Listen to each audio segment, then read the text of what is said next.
इदरीस अलैहिस्सलाम की वफात हो गई तो लोग फसाद में और बढ़ गए, उनमें शर फैल गया, ताहम वो तौहीद पर कायम रहे। बुत परस्ती का उनमें कोई शऊर नहीं था। लोग आदम अलैहिस्सलाम की वफात के 1000 साल बाद तक तौहीद पर कायम रहे।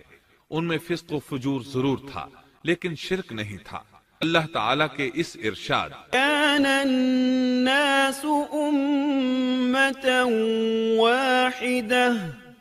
दरअसल लोग एक ही उम्मत थे।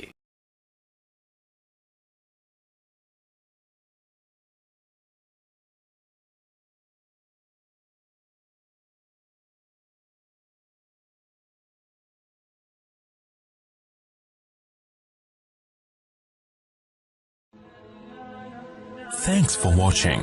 Don't forget to like, comment, share and subscribe to